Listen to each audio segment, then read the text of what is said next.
अगं तुझ्याकडची good news ऐकून तुझ्या कुटुंबाला किती किती आशा लागून राहिली आहे तुझ्याबद्दल. आणि एवढी साधी गोष्ट कळत नाही की साधारणपणे 3 ते 4 महिन्यामध्ये कुठल्याही प्रेग्नंट बाईचं पोट दिसायला लागतं, जे तुझं दिसणार नाहीये. तेव्हा काय करणार आहात तुम्ही? नाहीये ना उत्तर?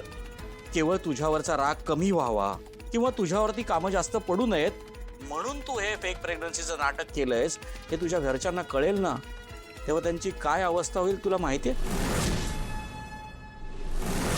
डॅड प्लीज, मी जे काही करते ना ते सगळं चांगल्यासाठीच करते. आणि एवढंच होतं ना तर मग कष्ट करून 4 पैसे जास्त कमवायचे. मम्माला आणि मला हे करायची वेळच आली नसती ना. मग अगं चांगुलपणा, प्रामाणिकपणा याच्यासाठी पैसा, ऐशो आराम याची काही गरज नसते. गरज असते ती फक्त प्रामाणिक इच्छेची, जी तुझी आणि तुझ्या आईची नाहीच आहे. तुमच्या या फेक प्रेग्नन्सीचं पाप तुझा बाप म्हणून मला माझ्या माथी नकोय, म्हणून तुझी समजूत काढायला मी इथे आलोय. पण तुला माझं काही ऐकूनच घ्यायचं नाहीये. अच्छा, म्हणजे आजही तुम्हाला माझी काळजी म्हणून तुम्ही इथे आलाच नाही आहात.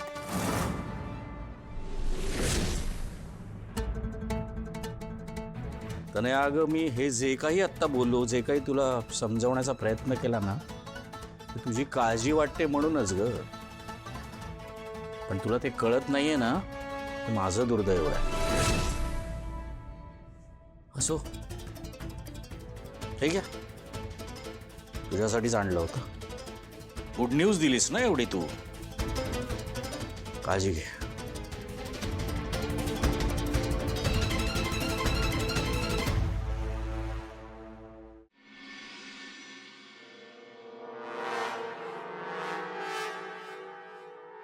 हॅलो मम्मा, तू का सांगितलं डॅडला?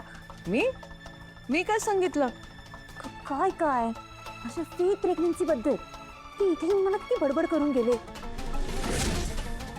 काय सदानंद तिकडे आला होता आणि तुला प्रेग्नन्सी बद्दल बोलून गेला? मग काय मम्मा प्लीज ते इथे पुन्हा यायला नको. आले ना तर 100% काहीतरी घोळ घालून ठेवते. सदानंदची ना हिंमत जरा जास्तच वाढली आहे. तरी मी त्याला बजावून सांगितलं होतं की या सगळ्याची कुठेही वाच्यता करायची नाही. आणि तिथे येऊन तुला प्रेग्नन्सीवरती प्रवचन देऊन गेला असेल, हो ना?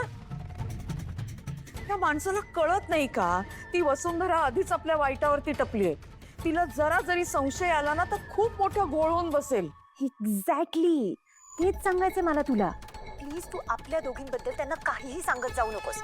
ती डोंट इवन अंडरस्टँड की आपण किती प्रॉब्लेमला फेस करतोय यार.